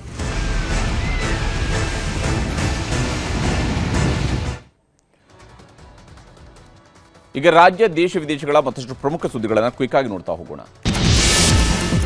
ಉತ್ತರ ಭಾರತದ ರಾಜ್ಯಗಳಲ್ಲಿ ಮಳೆ ಆರ್ಭಟ ಜೋರಾಗಿದೆ. ಭಾರೀ ಮಳೆಗೆ ಹರಿಯಾಣದ ಅಂಬಾಲಾ ನಗರ ತತ್ತರಿಸಿ ಹೋಗಿದೆ. ರಸ್ತೆಗಳು ನದಿಗಳಂತಾಗಿದ್ದು ತಗ್ಗು ಪ್ರದೇಶಗಳು ಸಂಪೂರ್ಣ ಜಲಾವೃತಗೊಂಡಿವೆ. ಇನ್ನು ಅಸ್ಸಾಂನ ಗುವಾಹಟಿ ನಗರವೂ ಕೂಡ ಮುಳುಗಡೆಯ ಹಂತಕ್ಕೆ ತಲುಪ್ತಾ ಇದೆ. ಉತ್ತರಾಖಂಡ್ನ ಡೆಹ್ರಾಡೂನ್ ಜಿಲ್ಲೆಯಲ್ಲೂ ಧಾರಾಕಾರವಾಗಿ ಮಳೆ ಸುರಿತಾ ಇದೆ. ಚಕ್ರತಾ ಕಲ್ಸಿ ಹೆದ್ದಾರಿಯಲ್ಲಿ ಗುಡ್ಡ ಕುಸಿದಿದ್ದರಿಂದಾಗಿ ವಾಹನ ಸಂಚಾರ ಬಂದ್ ಆಗಿತ್ತು. ಕಿಲೋಮೀಟರ್ ಗಟ್ಟಲೆ ಟ್ರಾಫಿಕ್ ಜಾಮ್ ಉಂಟಾಗಿ ಪ್ರವಾಸಿಗರು ಪರದಾಡಿದ್ದಾರೆ. ಅಯೋಧ್ಯೆಯ ರಾಮಮಂದಿರ ದೇಣಿಗೆ ಕಳುವು ಪ್ರಕರಣದ ಸಂಬಂಧ ಪ್ರಧಾನಿ ನರೇಂದ್ರ ಮೋದಿ ಅವರು ಉತ್ತರಿಸಬೇಕು ಅಂತ ಎಐಸಿಸಿ ಅಧ್ಯಕ್ಷ ಮಲ್ಲಿಕಾರ್ಜುನ ಖರ್ಗೆ ಒತ್ತಾಯಿಸಿದ್ದಾರೆ. ಕೋಟ್ಯಂತರ ಭಕ್ತರ ಕಾಣಿಕೆಯ ಹಣ ದುರ್ಬಳಕೆಯಾಗಿದೆ. ಸಂಸತ್ತಿನಲ್ಲಿ ಪ್ರಧಾನಿ ಮೋದಿ ಅವರು ದೇಶಕ್ಕೆ ಉತ್ತರ ಕೊಡಬೇಕು ಅಂತ ಆಗ್ರಹಿಸಿದ್ದಾರೆ. ಎನ್ಡಿಎ ಸಂಸದರು ಇವತ್ತು ಸಂಸತ್ನಲ್ಲಿ ಮಂಗಲ್ ಮಿಲನ್ ಸಭೆ ಮಾಡಿದ್ದಾರೆ. ಪ್ರಧಾನಿ ಮೋದಿ, ಕೇಂದ್ರ ಗೃಹ ಸಚಿವ ಅಮಿತ್ ಶಾ, ರಾಜನಾಥ್ ಸಿಂಗ್ ಸೇರಿದಂತೆ ಹಲವು ಸಂಸದರು ಈ ಕಾರ್ಯಕ್ರಮದಲ್ಲಿ ಭಾಗಿಯಾಗಿದ್ದರು. ಕಾರ್ಪೊರೇಟ್ ಕಾಯ್ದೆಗಳ ತಿದ್ದುಪಡಿ ವಿಧೇಯಕ 2026 ಕುರಿತು ವರದಿಯನ್ನು ಜಂಟಿ ಸಂಸದೀಯ ಸಮಿತಿ ಲೋಕಸಭೆಯ ಸ್ಪೀಕರ್ ಓಂ ಬಿರ್ಲಾ ಅವರಿಗೆ ಸಲ್ಲಿಸಿದೆ. ದೇಶದಲ್ಲಿ ಉದ್ಯಮ ಸ್ನೇಹಿ ವಾತಾವರಣ ನಿರ್ಮಿಸುವುದು, ಕಾರ್ಪೊರೇಟ್ ಆಡಳಿತವನ್ನು ಮತ್ತಷ್ಟು ಬಲಪಡಿಸುವ ಪ್ರಮುಖ ಶಿಫಾರಸುಗಳನ್ನು ಈ ವರದಿಯಲ್ಲಿ ನೀಡಲಾಗಿದೆ. ಎಂಡಿಎಂಕೆ ಪ್ರಧಾನ ಕಾರ್ಯದರ್ಶಿ ವೈಕೋ ಅವರ ಸಂಸತ್ತಿನ ಪ್ರಮುಖ ಭಾಷಣಗಳ ಸಂಗ್ರಹವಾದ ವೈಕೋ ಇನ್ ಪಾರ್ಲಿಮೆಂಟ್ ಪುಸ್ತಕ ಬಿಡುಗಡೆಯಾಗಿದೆ. ದೆಹಲಿಯಲ್ಲಿ ಲೋಕಸಭೆಯ ಪ್ರತಿಪಕ್ಷ ನಾಯಕ ರಾಹುಲ್ ಗಾಂಧಿ ಪುಸ್ತಕವನ್ನು ರಿಲೀಸ್ ಮಾಡಿದ್ದಾರೆ. ಬಿಡದಿ ಟೌನ್ಶಿಪ್ ಯೋಜನೆ ವಿಚಾರವಾಗಿ 3 ಗ್ರಾಮಗಳ ರೈತರಿಗೆ ತಾತ್ಕಾಲಿಕ ರಿಲೀಫ್ ಸಿಕ್ಕಿದೆ. ಮಂಡಲಹಳ್ಳಿ, ವಡೇರಹಳ್ಳಿ, ಕೆಂಪಯ್ಯನಪಾಳ್ಯ ಗ್ರಾಮಗಳಲ್ಲಿ ಭೂಸ್ವಾಧೀನಕ್ಕೆ ಸರ್ಕಾರ ಅಂತಿಮ ಅಧಿಸೂಚನೆಯನ್ನು ಹೊರಡಿಸಿತ್ತು. ಈ ನಿರ್ಧಾರ ವಿರೋಧಿಸಿ ಅರ್ಜಿ ಸಲ್ಲಿಸಿದ್ದ ರೈತರ ಪರವಾಗಿ ಹೈಕೋರ್ಟ್ ತೀರ್ಪು ನೀಡಿದೆ. ಬಿಡದಿ ಟೌನ್ಶಿಪ್ ಯೋಜನೆ ಕೈಬಿಡುವಂತೆ ಬಿಡದಿ ರೈತರು ರಾಜ್ಯಪಾಲರ ಮೊರೆ ಹೋಗಿದ್ದಾರೆ. ಕೃಷಿ ಭೂಮಿಯಲ್ಲಿ ಟೌನ್ಶಿಪ್ ಯೋಜನೆ ಮಾಡಲಾಗ್ತಾ ಇದೆ. ರೈತರನ್ನು ಒಕ್ಕಲೆಬ್ಬಿಸುವ ಈ ಯೋಜನೆ ಕೈಬಿಡಬೇಕು ಅಂತ ಒತ್ತಾಯಿಸಿ ರಾಜ್ಯಪಾಲರಿಗೆ ರೈತರು ಮನವಿ ಸಲ್ಲಿಸಿದ್ದಾರೆ. ರಾಜ್ಯದಲ್ಲಿ ಬಿಜೆಪಿಯಿಂದ ಬರ ಅಧ್ಯಯನ ಪ್ರವಾಸ ಮುಂದುವರೆದಿದೆ. ಇವತ್ತು ತುಮಕೂರು ಜಿಲ್ಲೆಯಲ್ಲಿ ಬಿಜೆಪಿ ರಾಜ್ಯಾಧ್ಯಕ್ಷ ವಿಜೇಂದ್ರ ನೇತೃತ್ವದ ತಂಡ ಬರ ಪ್ರವಾಸವನ್ನು ಕೈಗೊಂಡಿತು. ದುರ್ಗದಹಳ್ಳಿ, ವಡ್ಡರಹಳ್ಳಿ, ಇರಕಸಂದ್ರ ಕಾಲೋನಿ, ತಣ್ಣೇನಹಳ್ಳಿ, ಜೋನಿಗರಹಳ್ಳಿ ಗ್ರಾಮಗಳ ಜಮೀನುಗಳಿಗೆ ಭೇಟಿ ಕೊಟ್ಟು ಬಿಜೆಪಿ ನಾಯಕರು ರೈತರ ಸಮಸ್ಯೆಗಳನ್ನು ಆಲಿಸಿದ್ದಾರೆ. ಋತುಚಕ್ರ ಹಾಗೂ ಮಹಿಳೆಯರ ಆರೋಗ್ಯಕ್ಕೆ ಸಂಬಂಧಿಸಿ ಋತುತಾರೆ ಎಂಬ ಯೋಜನೆಯನ್ನು ಜಾರಿಗೆ ತರುವುದಕ್ಕೆ ರಾಜ್ಯ ಸರ್ಕಾರ ನಿರ್ಧರಿಸಿದೆ. ಋತುಚಕ್ರದ ಬಗ್ಗೆ ಅರಿವು ಮೂಡಿಸುವ ಋತುತಾರೆ ಯೋಜನೆಗೆ ಅಂಬಾಸಿಡರ್ ಆಗಿ ನಟಿ ರಮ್ಯಾ ಅವರನ್ನು ಆಯ್ಕೆ ಮಾಡಲಾಗಿದೆ. ಮೈಸೂರಿನ ಚಾಮುಂಡಿ ಬೆಟ್ಟದಲ್ಲಿ ಚಾಮುಂಡೇಶ್ವರಿ ವರ್ಧಂತಿ ಮಹೋತ್ಸವ ಅದ್ದೂರಿಯಾಗಿ ನೆರವೇರಿದೆ. ಚಿನ್ನದ ಪಲ್ಲಕ್ಕಿಯಲ್ಲಿ ಚಾಮುಂಡಿ ತಾಯಿಯ ಮೆರವಣಿಗೆಯನ್ನು ಮಾಡಲಾಯಿತು. ಪಲ್ಲಕ್ಕಿ ಉತ್ಸವಕ್ಕೆ ಸಂಸದ ಯದುವೀರ್ ಒಡೆಯರ್ ಚಾಲನೆ ಕೊಟ್ಟರು. ವಾಹನಗಳಿಗೆ E20 ಇಂಧನ ಕಡ್ಡಾಯಗೊಳಿಸಿರುವುದನ್ನು ವಿರೋಧಿಸಿ ಆಮ್ ಆದ್ಮಿ ಪಾರ್ಟಿ ದೆಹಲಿಯಲ್ಲಿ ಪ್ರತಿಭಟನೆಯನ್ನು ಮಾಡಿದೆ. ಅರವಿಂದ್ ಕೇಜ್ರಿವಾಲ್ ನೇತೃತ್ವದಲ್ಲಿ ಪ್ರಧಾನಮಂತ್ರಿ ನಿವಾಸದತ್ತ ಸಾಗುತ್ತಿದ್ದ ಪ್ರತಿಭಟನಾ ಮೆರವಣಿಗೆಯನ್ನು ಪೊಲೀಸರು ತಡೆದರು. ಈ ವೇಳೆ ರಸ್ತೆಯಲ್ಲೇ ಕೂತು ಕೇಂದ್ರ ಸರ್ಕಾರದ ವಿರುದ್ಧ ಆಕ್ರೋಶ ವ್ಯಕ್ತಪಡಿಸಿದ್ದಾರೆ. ಥಾಯ್ಲೆಂಡ್ನ ಫುಕೆಟ್ನಿಂದ ದೆಹಲಿಗೆ ಬರ್ತಾ ಇದ್ದ ಏರ್ ಇಂಡಿಯಾ ವಿಮಾನ ಗಾಳಿಯ ಒತ್ತಡಕ್ಕೆ ಸಿಲುಕಿದ ಪರಿಣಾಮ 12 ಪ್ರಯಾಣಿಕರಿಗೆ ಸಣ್ಣಪುಟ್ಟ ಗಾಯಗಳಾಗಿವೆ. ಘಟನೆಯಲ್ಲಿ ವಿಮಾನಕ್ಕೂ ಸ್ವಲ್ಪ ಹಾನಿಯಾಗಿದ್ದು ಅದೃಷ್ಟವಶಾತ್ ದೆಹಲಿಯಲ್ಲಿ ವಿಮಾನ ಸುರಕ್ಷಿತವಾಗಿ ಲ್ಯಾಂಡ್ ಆಗಿದೆ. ಗ್ರೀಕ್ನಲ್ಲಿ ಕಾಡ್ಗಿಚ್ಚನ್ನು ನಂದಿಸಲು ಮುಂದಾಗಿದ್ದ 2 ಅಗ್ನಿಶಾಮಕ ಹೆಲಿಕಾಪ್ಟರ್ಗಳು ನೋಡ್ತಾ ಇದ್ದಂತೆಯೇ ಒಂದಕ್ಕೊಂದು ಡಿಕ್ಕಿ ಹೊಡೆದುಕೊಂಡಿವೆ. ಒಂದು ಹೆಲಿಕಾಪ್ಟರ್ ಆಕಾಶದಲ್ಲೇ ಪುಡಿಯಾಗಿದ್ದರೆ ಮತ್ತೊಂದು ಅರಣ್ಯದಲ್ಲಿ ಬಿದ್ದು ಸ್ಫೋಟಗೊಂಡಿದೆ. ಇಸ್ರೇಲ್ ಪ್ರಧಾನಿ ಬೆಂಜಮಿನ್ ನೆತನ್ಯಾಹು ಭಾರತದೊಂದಿಗಿನ ತಮ್ಮ ದೇಶದ ಸಂಬಂಧವನ್ನು ಹೊಗಳಿದ್ದಾರೆ. ಪ್ರಧಾನಿ ಮೋದಿ ನಮ್ಮ ಅತ್ಯುತ್ತಮ ಸ್ನೇಹಿತರಲ್ಲಿ ಒಬ್ಬರು ಎಂದಿದ್ದು ಭಾರತದಲ್ಲಿ ಇಸ್ರೇಲ್ಗೆ ಅಪಾರ ಬೆಂಬಲ ಇದೆ ಅಂತ ಹೇಳಿಕೊಂಡಿದ್ದಾರೆ.